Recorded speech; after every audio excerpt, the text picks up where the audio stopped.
Quantos aqui já desejaram ser um super-herói na sua vida? Levante sua mão. Gente, misericórdia, vocês estão... Vocês nunca desejaram ser algum super-herói? Quem aqui teve infância, gente? Levante sua mão. Não, tem gente aqui que não teve infância, não é possível. Né? Quantos aqui desejaram algum dia se parecer com algum super-herói de algum desenho animado? Levante sua mão. Tá melhorando, amém, irmãos? Né? Os irmãos estão começando a se soltar, levantar a mão. Acho que tem gente que não tomou banho hoje, não é possível, né? Porque tá aí, não levanta a mão por nada. Mas, gente, preste atenção. Normalmente, quando a gente é criança, não vou dizer quando a gente é menor, porque no meu caso isso é um pouco difícil, né? Mas quando a gente é criança e a gente assiste desenho ou algum filme que ilustra alguém que tem algum tipo de poder especial, a gente deseja se tornar como essa pessoa. E eu não sei o porquê você desejou esse poder ou qual poder você desejou. Mas normalmente a gente deseja algum tipo de poder para fazer alguma coisa que vai marcar, fazer alguma coisa impossível. Exemplo, quem gosta de Avengers aqui? Quem gosta de Avengers?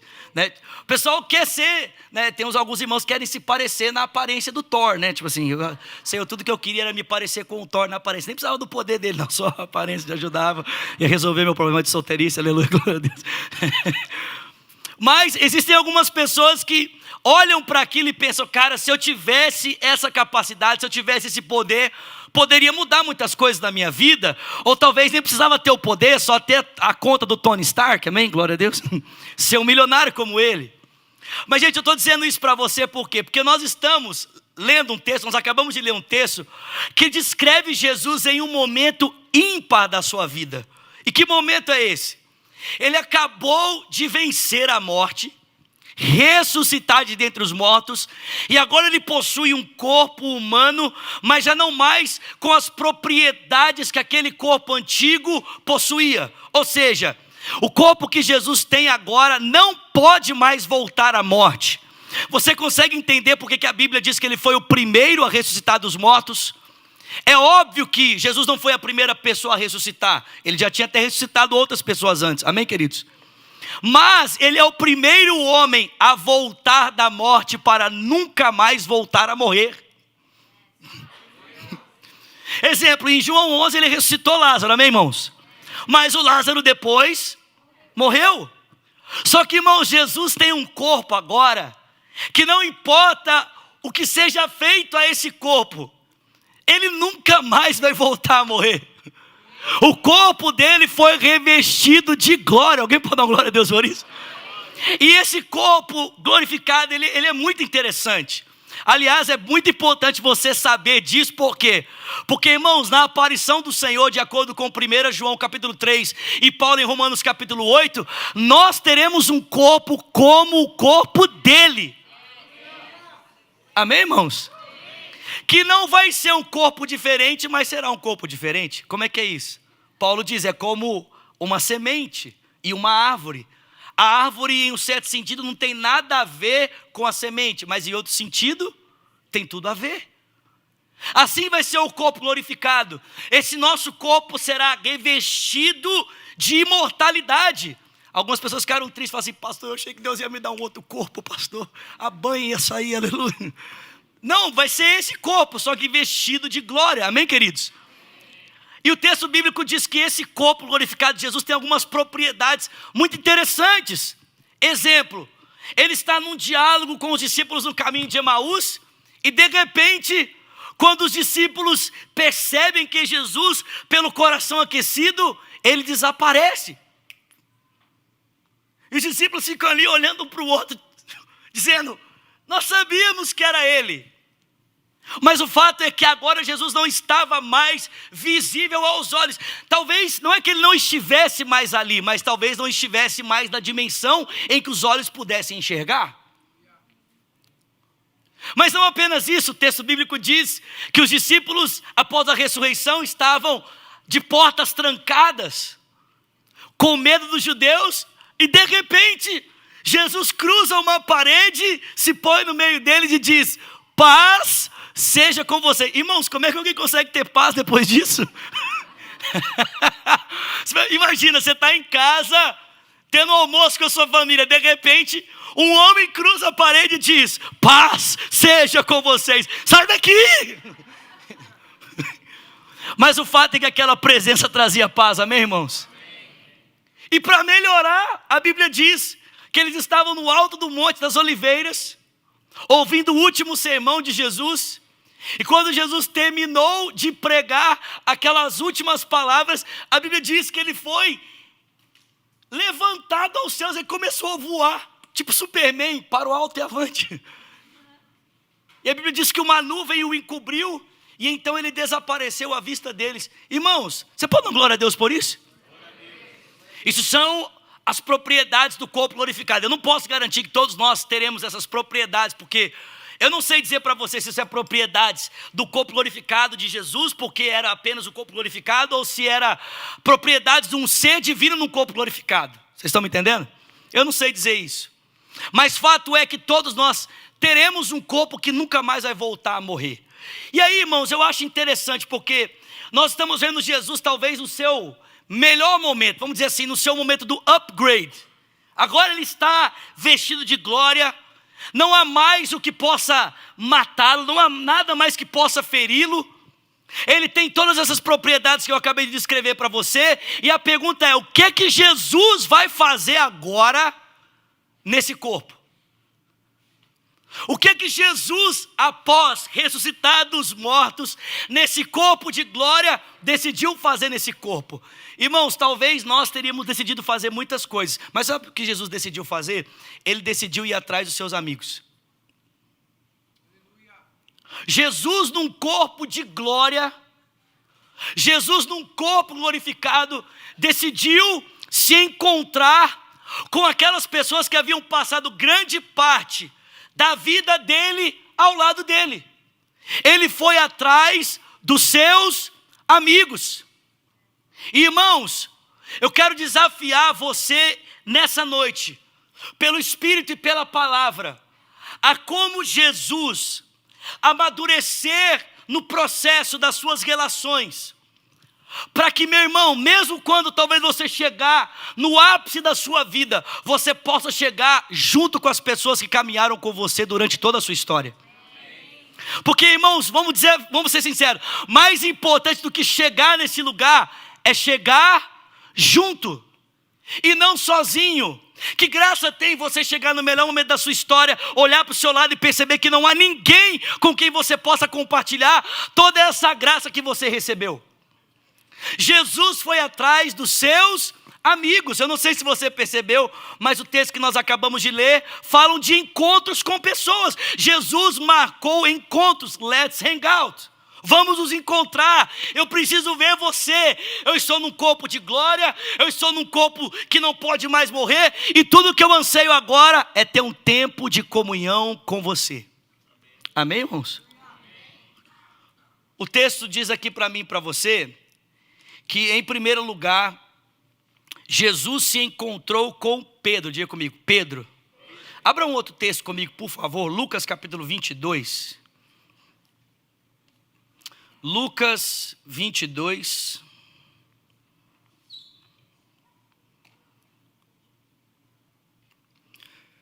Versículo de número 31. Lucas 22.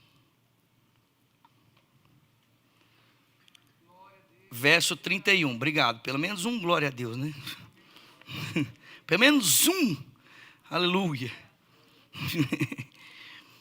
Lucas 22, verso 31 diz assim: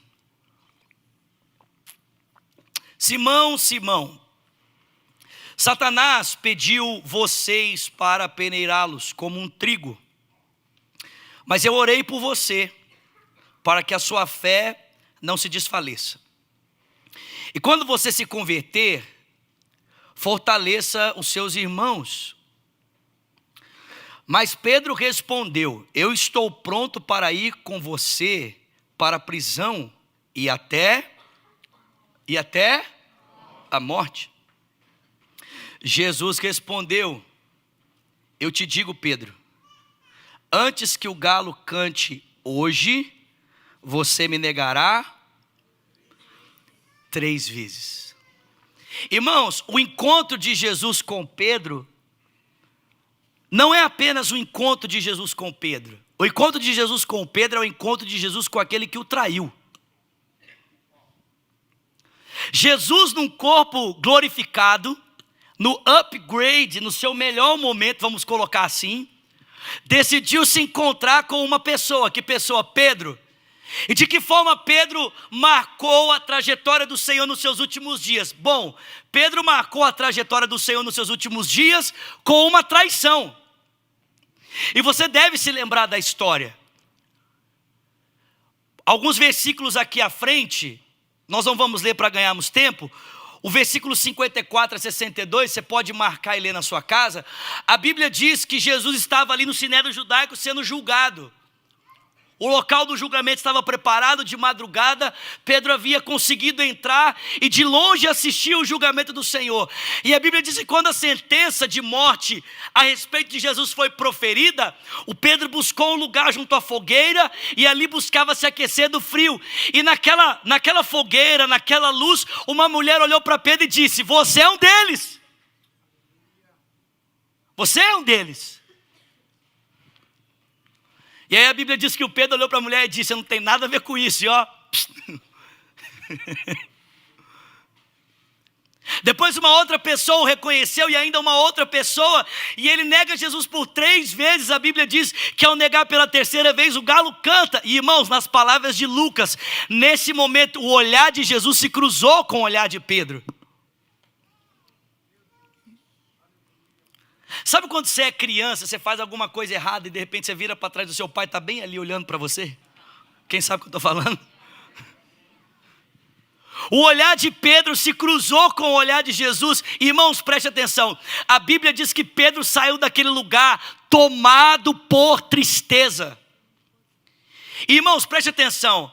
A tristeza de Pedro tem a ver com 2 realidades para mim, pelo menos. Primeiro, a tristeza de Pedro tem a ver com a constatação do seu erro. Ele disse que eu ia fazer isso e eu realmente acabei fazendo. Ele me conhece mais do que eu conheço a mim mesmo. E vamos ser sinceros, irmãos, Jesus nos conhece mais do que nós nos conhecemos, sim ou não? Sim ou não, irmãos? Porque às vezes a gente acha que usa as palavras, presta atenção, às vezes a gente acha que usa as palavras para expor o nosso coração para Deus, e na verdade nós usamos as palavras muitas vezes para ocultar quem nós somos dele. Nossas palavras muitas vezes se tornam uma forma de tentar esconder dele quem de fato nós somos. Mas meus irmãos, ainda que a palavra nem tenha saído da sua boca, ele já sabe quem você é. Deus não precisa de palavras para te ver, meu irmão. Eu sou casado há 2 anos. E é óbvio que depois de 2 anos de casamento, eu conheço muito mais a minha esposa do que no dia que eu me casei com ela. São 4 anos de relacionamento e 2 anos de casamento. Só que, cara, depois de 2 anos de casamento, eu conheço muito mais a minha esposa. Hoje na hora do almoço, só abrir um parênteses aqui. Hoje na hora do almoço, na hora que a gente foi almoçar, o Isaac está ali, é um amigo nosso. Ele foi almoçar comigo e com a minha família. E aí ele estava sentado no banco da frente e eu fui buscar a Virgínia na nossa casa.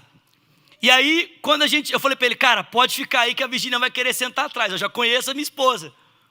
Dito e feito, né, irmãos? A hora que a gente chegou, o que a Virgínia fez? Já foi logo querendo sentar no banco de trás. Eu falei para ele: meu filho, eu conheço essa mulher, rapaz, estou 2 anos casado com ela. Eu já conheço ela. Sim ou não? E irmãos, é interessante que quanto mais os casais se relacionam, menos palavras eles precisam para se comunicar. Em um certo sentido, casais que são muito próximos e muito íntimos, só de olhar, já sabe. Quando ela dá aquela olhada assim, de ladinho assim, ó, morreu, irmão. Quantos maridos sabem o que eu estou falando aqui? Irmãos, preste atenção. Talvez alguém que não te conheça precisa de muito esforço da sua parte para entender quem você é. Mas o Deus que você serve, só de você respirar, já te conhece. A conclusão de Pedro naquele dia foi: ele sabe mais sobre mim do que eu sei sobre mim mesmo. E segundo, irmãos, o Pedro, irmãos, reconheceu que ele era muito diferente de Jesus. Porque enquanto Jesus estava dando a sua vida, ele estava lutando para preservar a sua. E eu acho que essa talvez seja a maior tristeza de Pedro. A de perceber que o homem que ele seguia estava se sacrificando, enquanto ele estava se protegendo. Só que, irmão, sabe o que eu acho bonito? É que Jesus ressuscita naquele domingo de manhã, e quando Pedro ouve a notícia de que o Senhor havia ressuscitado, sabe o que ele faz? A Bíblia diz que as mulheres chegam e proclamam para ele: Jesus ressuscitou. E ainda que ele não confiasse 100% nessa notícia, ele correu até o sepulcro, e ele viu um lençol dobrado, e o coração dele se animou. Por quê, irmãos? Porque Pedro sabia que o relacionamento dele com Jesus não era baseado na capacidade dele de acertar, mas no amor imerecido que ele recebia constantemente na sua caminhada ao lado de Cristo. Pedro sabia que aquela relação, aquele relacionamento não seria quebrado por um ato falho da sua parte. O amor de Jesus por ele era um amor incondicional. Alguém pode dar glória a Deus por isso aqui? E foi exatamente isso que Jesus demonstrou para com Pedro. Quando eles se encontraram na beira daquela praia, e em tantos outros momentos após a ressurreição, irmãos, em nenhum momento Jesus usou a oportunidade daquele encontro para dizer para Pedro: Pedro, eu tinha te dito, hein? Em nenhum dos encontros Jesus usou a oportunidade para jogar na cara de Pedro os seus erros, as suas falhas. Pelo contrário, irmãos, Jesus usou os encontros que ele teve após a ressurreição, aqueles hangouts, para reforçar que a amizade dele e de Pedro nunca havia sido baseada no quanto Pedro era capaz de acertar, mas naquilo que ele ia fazer na vida de Pedro. Alguém pode dar glória a Deus por isso aqui essa noite? Preste atenção, meu irmão. Se eu e você queremos crescer, se eu e você queremos continuar tendo relacionamentos saudáveis, chegarmos no ápice da nossa vida e olharmos à nossa volta e temos pessoas caminhando com a gente, a primeira coisa que a gente precisa aprender é não transformar os erros dos outros numa oportunidade para colocar peso sobre eles. É entender que as nossas amizades, os nossos relacionamentos não podem ser baseados na meritocracia. Se você acerta, sou seu amigo. Se você erra, vira as costas para você. Não, meu irmão. Jesus nos ensina a nos encontrarmos com pessoas mesmo quando elas falham com a gente. Jesus nos ensina a estendermos as mãos. Preste atenção, querido, em certo sentido, todos nós aqui carregamos um pouco de traidores a respeito de Jesus, porque eu duvido que em algum momento da sua vida você não tenha se portado como Pedro em relação a ele. Às vezes nós o negamos na hora de fazermos um negócio. A gente esquece que é cristão, faz um negócio indevido e faz como Pedro. Às vezes a gente esquece de Jesus quando a gente deveria jurar fidelidade à nossa esposa no olhar e olha para uma outra mulher sabendo que não deveria estar fazendo aquilo. Às vezes, meus irmãos, nós vendemos Jesus, nós negamos Jesus quando jantamos ou almoçamos um líder, sabendo que aquela pessoa, ainda com as suas falhas, tem uma posição que foi dada a ela da parte de Deus. Então, irmãos, em um certo sentido, todos nós aqui somos um pouco de Pedro, sim ou não? Mas Jesus abandonou você, virou as costas para você, deixou de estender graça para você, deixou de abraçar você, deixou de estender amor para você, deixou de fazer isso, sim ou não? Então, meu irmão, a mesma graça que nós temos recebido é a mesma graça que nós temos que compartilhar. A mesma graça que tem nos alcançado é a graça que nós precisamos estender. Alguém pode dar glória a Deus aqui essa noite? O pastor André falou isso aqui na parte da manhã, em cima de um outro texto de Paulo, 1 Coríntios 11, verso 23, Paulo dizendo: o que eu recebi do Senhor é o que eu também vos entreguei. O que é que nós compartilhamos com os outros? O que nós compartilhamos com os outros é aquilo que nós recebemos do Senhor. O que é que vai para o outro? O que vai para o outro é o que vem a mim da parte do Senhor. Jesus foi atrás de um traidor, irmãos. No melhor momento, cara, no seu momento de glória,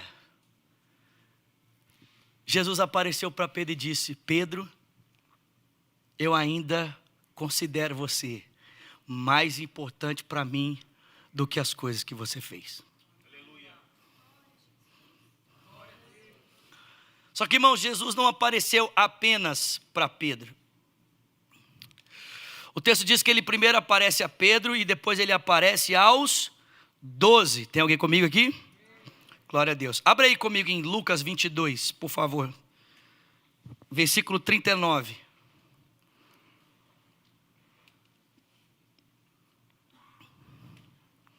Lucas 22, verso 39. Ao aparecer aos 12, Jesus apareceu aos que foram omissos. Primeiro ele aparece a um traidor. Depois ele aparece aos que são omissos. Lucas 22, 39 diz: como de costume, Jesus foi para o Monte das Oliveiras. Seus discípulos o seguiram. E chegando ao lugar, ele lhes disse: orem para que vocês não caiam em tentação. Vira para quem está do seu lado e diga para ele: meu irmão, ore. Mais uma vez. Mais uma vez. Para quê? Para que você não caia em tentação. Ore, meu irmão. Gente, esse negócio, só abrindo parênteses aqui, esse negócio de orarmos para não cairmos em tentação, é sério, irmãos. Isso é muito sério. Tiago diz no capítulo 1 da sua carta: ninguém ao ser tentado diga sou tentado por Deus, porque Deus a ninguém tenta. Cada um é tentado pelo seu próprio mau desejo, por esse arrastado e por esse seduzido. Irmão, preste atenção. Olha as palavras que Tiago associa à tentação. Cada um é tentado pelo seu próprio mau desejo, por esse arrastado e por esse seduzido. Ele diz: a tentação dá origem ao pecado, e o pecado sendo consumado leva à morte. Mas olha as palavras: arrastado e seduzido. Eu não sei se você já tinha parado para pensar nesse texto da tentação de Mateus capítulo 4, da tentação do Senhor nessa perspectiva. Mas preste atenção, meu irmão, e escute o que eu vou te dizer. A tentação é um momento em que o diabo parece mais real para nós do que às vezes o próprio Deus. Naquele texto de Lucas capítulo 4, Satanás parecia mais presente para Jesus do que talvez o próprio Deus. A presença de Deus não é mencionada ali, não é que ele não esteja. Mas, irmãos, a presença do diabo naquele momento de tentação parecia tão real, que parecia que Deus não estava ali. Eu acho que é por isso que Jesus pede, ele fala para a gente: ore para que vocês não caiam em tentação. Ore para que essa pressão contra vocês, ore para que essa pressão que arrasta, essa pressão que seduz, ore para que esse momento que os pais da igreja chamavam de um momento escuro da alma, não venha sobre vocês. Orem para que vocês não sejam tentados. O texto continua dizendo: ele se afastou a uma pequena distância, ajoelhou-se e começou a orar: Pai, se você quer, afasta de mim esse cálice, contudo não seja feita a minha, mas a tua vontade. Apareceu então um anjo do céu que o fortalecia, e estando angustiado, orou ainda mais intensamente. Aconselho para alguns irmãos aqui, estou angustiado, pastor. Ore mais intensamente. Ore com mais intensidade. O seu suor era como gotas de sangue que caíam no chão. E quando se levantou da oração e se voltou para os seus discípulos, encontrou-os dormindo, porque estavam dominados pela tristeza. Porque estão dormindo, perguntou-lhes: levantem-se e orem para que vocês não caiam em tentação. Irmãos, sabe o que é mais surpreendente para mim a respeito de Jesus? É que na hora que ele deveria estar sendo cuidado, ele ainda está se preocupando em cuidar dos seus. Era a hora, meus irmãos, que os discípulos deveriam estar com Ele, percebendo a sua angústia, percebendo a sua dor, percebendo o seu sofrimento, voltarem-se para Jesus e dizer: Jesus, nós estamos aqui com o Senhor não está sozinho, nós iremos orar com você, essa angústia vai passar. Mas irmãos, quando o Senhor mais precisou deles, a escolha deles foi dormir. Parece que desatentos a respeito do que estava acontecendo, os discípulos estavam mais tomados pelo seu cansaço do que tomados pela urgência de permanecerem do lado daquele que precisava do apoio deles. Só que no meio disso tudo, ao invés de Jesus, de repente, né, a gente faz isso, né? Às vezes você está falando, esposas normalmente fazem isso, né? Os maridos estão lá sentados na sala, na caixinha do nada. Quantos maridos entendem o que eu estou falando aqui? O marido chega do trabalho, né? Dá um beijo na esposa e diz: meu amor, vou tomar um banho. Aí ele vai, toma um banho, aí ele volta. O que ele faz? Ele senta no sofá. Tá. Ele pega o controle remoto, ou o controle do Apple TV, sei lá, e aí ele começa. Aí a esposa esperou o dia inteiro, né? Ou às vezes trabalhou o dia inteiro, mas chegou e quer compartilhar, né? E a esposa tá... E o marido tá lá, né? Na unção do Homer Simpson. Passado 10 minutos, a mulher pergunta: fulano, você está me ouvindo? Ele diz: aham. Irmãs, quando o seu marido disser aham, você já entendeu tudo, sim ou não? Aí as esposas mais sábias viram e dizem: o que eu falei? E aí, irmão, guerra mundial decretada, né? Mas queridos, preste atenção. Jesus se aproxima e os encontra dormindo.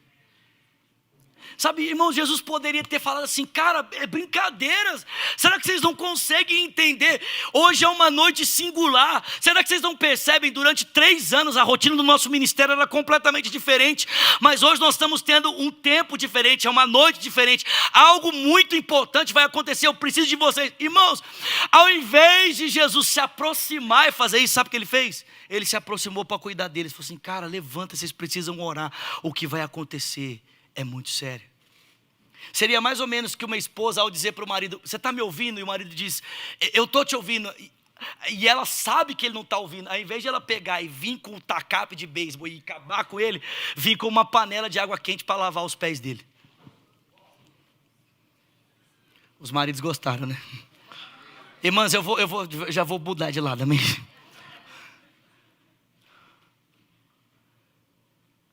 Sabe, a tentação que Jesus estava tentando livrar os seus discípulos foi a mesma tentação que Pedro caiu, a tentação de preservar sua vida, a tentação de lutar para continuar vivendo quando deveria se sacrificar pelos outros. Mas eles também sucumbiram, eles também falharam. Irmãos, Jesus, mesmo diante da falha dos discípulos, Ele cuida deles, zela por eles, preserva a vida deles. E quando ele precisou confiar o seu bastão a pessoas que iriam dar continuidade ao seu ministério, sabe a quem ele confiou o seu bastão? Ele não procurou alguém que não tinha falhado com ele. Ele olhou para essas 12 pessoas e disse: cara, eu sei muito bem o que aconteceu e o que vocês fizeram, mas não tem problema. O que é mais importante eu queria entregar na mão de vocês: recebam o meu Espírito Santo. Ele deu o seu Espírito para essas pessoas, ele entregou a sua missão para essas pessoas. Jesus apareceu aos 12, amém, meus irmãos? O texto diz que depois ele apareceu a 500 pessoas. Essa aparição a 500 pessoas seria como um testemunho apologético. A palavra apologética é uma palavra usada dentro do contexto do estudo da Bíblia para falar da defesa da fé. Por que Jesus apareceu a 500 pessoas? Para que não houvesse dúvidas que de fato ele havia ressuscitado dos mortos. Preste atenção, deixa eu abrir um parênteses aqui em algo muito importante. Queridos, não existe nenhuma outra crença, nenhum outro credo religioso que acredite na ressurreição como nós acreditamos. Todas as religiões acreditam em vida após a morte de alguma forma, mas não como nós acreditamos. O pessoal acredita que depois da morte você vai ser um espírito voando por aí, né? Ou você vai ter um corpo diferente. Irmãos, nós não acreditamos assim. Nós acreditamos que de fato nós herdaremos a vida eterna, amém? Estaremos eternamente com o Senhor no seu reino, mas esse corpo aqui experimentará de um milagre chamado glorificação. Jesus apareceu a 500 pessoas para que não houvesse dúvida que de fato ele havia ressuscitado em carne. Para que ninguém pensasse que ele era um espírito, um espectro, um fantasma. Comeu com eles, permitiu-se ser tocado por Tomé. Irmãos, você pode dar um glória a Deus pela dúvida de Tomé? Irmãos, quando Tomé duvidou, nós adquirimos provas incontestáveis da ressurreição de Jesus. Mas ele não apenas apareceu a 500 pessoas. Depois disso a Bíblia diz que ele apareceu a Tiago. Esse Tiago é aquele Tiago que era o seu irmão. Aquele que duvidou dele. Aquele que não acreditava no próprio Jesus. Irmãos, olha que interessante. Após a ressurreição, Jesus apareceu para o seu irmão que nunca havia acreditado nele. E foi exatamente essa aparição do Senhor ao seu irmão chamado Tiago, que deu a Tiago a autoridade para se tornar lá na frente o líder da igreja de Jerusalém. Irmão, presta atenção, você consegue imaginar que em Jerusalém o pastor da igreja não era Pedro, não era João, não era André, não era Filipe, não era nenhum dos 12, o pastor da igreja em Jerusalém. Se você entrasse na igreja de Jerusalém e perguntasse quem que é o pastor dessa igreja, é o Tiago. Que Tiago? O irmão de Jesus, aquele que não acreditava nele, isso, aquele que não acreditava. Mas Jesus apareceu para ele após a ressurreição, e porque essa aparição aconteceu, Tiago foi transformado e se tornou agora o pastor da igreja. Irmão, sabe o que isso ensina para a gente? Ensina a gente a ter paciência. Ensina para a gente que Deus é paciente conosco, irmãos. E se Deus é paciente com a gente, nós deveríamos ser pacientes a respeito do tempo dele na vida de outras pessoas. Irmãos, olha isso, gente. A conversão do Tiago aconteceu no final da vida de Jesus. Eu tenho um amigo meu que é pastor, que ele fala que o Tiago só se converteu depois Jesus ressuscitou, porque devia ser muito difícil ser irmão de Jesus. Porque Jesus nunca errava. Então imagina, você ia para a escola, aí, né, vocês estão comigo aqui, gente? Imagina, você ia para a escola junto com Jesus, amém? Estava lá, Jesus, Tiago, seus irmãos. Aí a professora fazia reunião e falava assim: Maria e José, olha só, Jesus é impressionante, Jesus nunca tira nota baixa, Jesus nunca desobedece nenhuma ordem, amém, irmãos? Agora já o Tiago, pelo amor de Deus, esse menino é terrível. Então o Tiago foi adquirindo esse ranço, sabe? Estou brincando, é óbvio. Mas irmãos, preste atenção, olha a paciência de Jesus. Quando a sua família foi até ele e o viu ensinando e disse: cara, para de bancar o louco na frente de todo mundo. Sua família está lá fora te chamando. Jesus disse: quem é minha família? Minha família são aqueles que fazem a vontade do meu pai. Mas depois desse tanto tempo de desconfiança, de descrédito, de voltar às coisas, quando Tiago vê o seu irmão ressuscitado, ele diz: você não é apenas o meu irmão, você é o meu Deus. Você não é apenas o meu irmão, você é o meu Senhor, você é o meu Salvador. Paciência. Nós também precisamos ser pacientes, meu irmão, com o tempo de Deus na vida das pessoas. Às vezes a gente quer que aquilo que Deus fez na nossa vida em 3 anos aconteça na vida do outro em 3 meses. O cara converteu, levou não sei quantos anos para abandonar alguns vícios. Aí o outro converte, quer que em 3 dias ele chega no mesmo lugar. Olha, deixa eu dizer uma coisa para você. Não transforme o seu crescimento numa oportunidade de colocar obstáculos para quem quer continuar correndo. Não transforme o seu conhecimento numa ferramenta para assassinar quem ainda está aprendendo. Eu fico, gente, presta atenção, principalmente no Brasil, eu estou tomando um ranço de teólogo, tomando um ranço de determinados pregadores, porque os caras usam o conhecimento que adquiriram para ficar destruindo quem ainda não conhece nada, ou quem ainda não aprendeu nada. O cara esquece que um dia ele pensou errado, que um dia ele pregou errado, que um dia ele teve que adquirir conhecimento, caminhar, crescer para se tornar quem ele é, e agora ele vê alguém dando os primeiros passos, e ao invés de ele dizer, cara, esse não é o caminho, eu já caminhei por aí, mas vem andar comigo, eu vou mostrar para você até onde você tem que chegar. Sabe o que ele faz? Ele pega o conhecimento que adquiriu para ridicularizar o outro que está dando os primeiros passos. Meu irmão, deixa eu dizer uma coisa para você, seja paciente. Seja paciente com os seus filhos. Cara, o seu filho, você já viveu isso, você já passou por isso. Eu gosto muito de conversar com o André. O André fala assim, às vezes ele vê alguns pais assim descabelando, pastor, meu filho fez isso, meu filho fez aquilo. Ele fala assim, cara, o cara só esqueceu que na idade do filho dele ele fazia coisa pior. Paciente, irmãos. Betão confessando seus pecados ali, né? Diga comigo, paciência. Paciência. Primeiro, irmãos, presta atenção.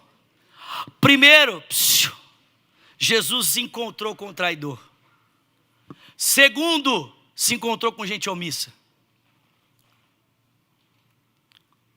Terceiro, ele deu para nós uma oportunidade de termos uma vida, uma fé inabalável, sem dúvidas de que de fato ele está vivo, ressuscitado dentre os mortos.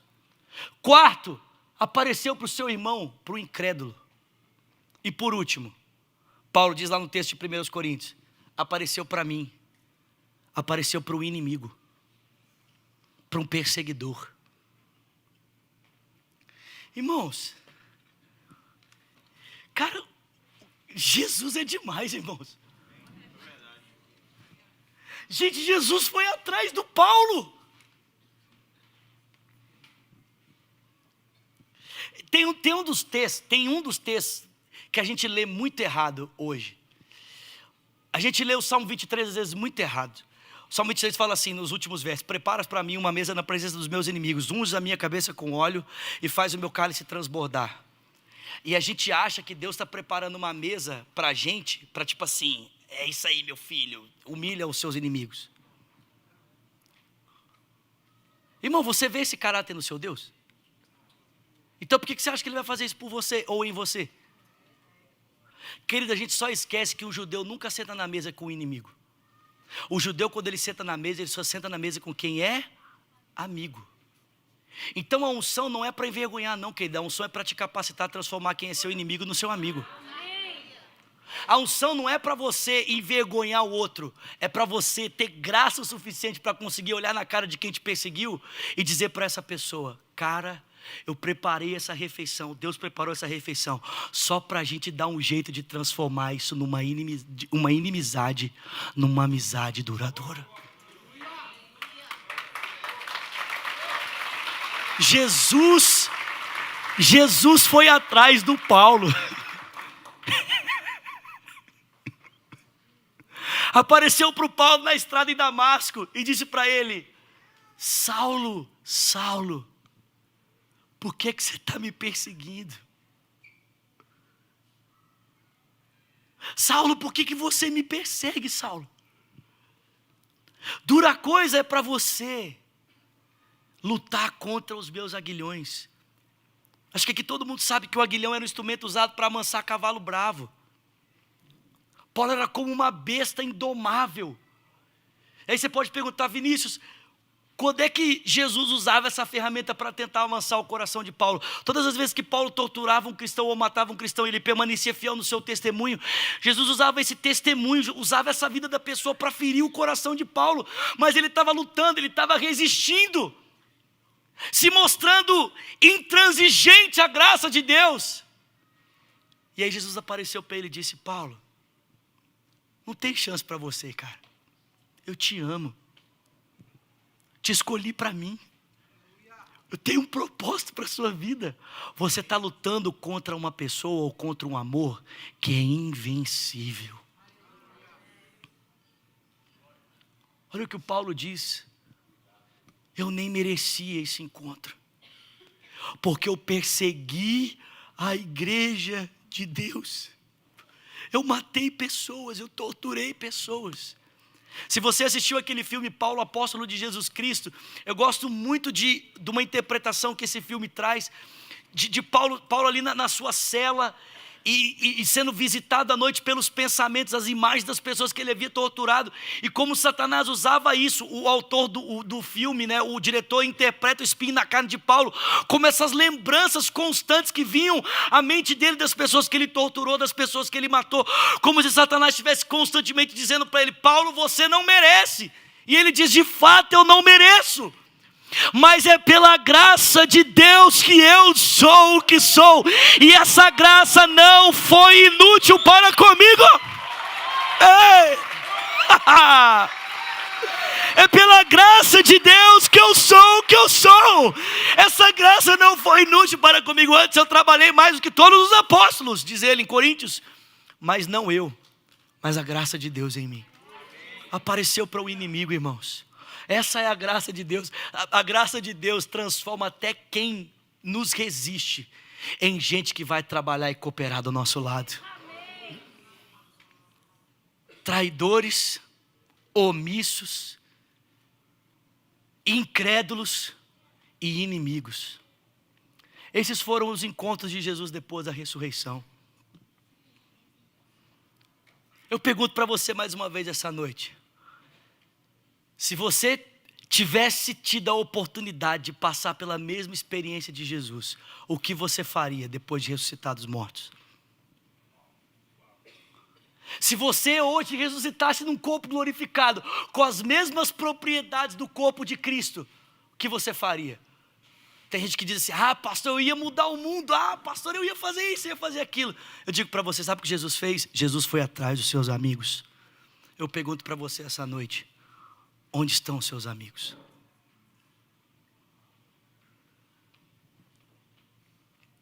Onde estão os seus amigos? Onde estão as pessoas com quem você partilha a sua vida? Ah, pastor, é difícil demais confiar nas pessoas. Meu irmão, você acha que alguém não pensa isso de você?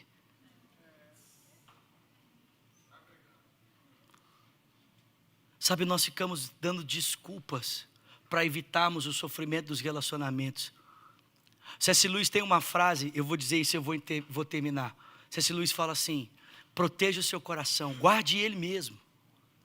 Coloque num lugar em que ninguém possa tocá-lo, que ninguém possa se conectar com ele, que ninguém possa alcançá-lo.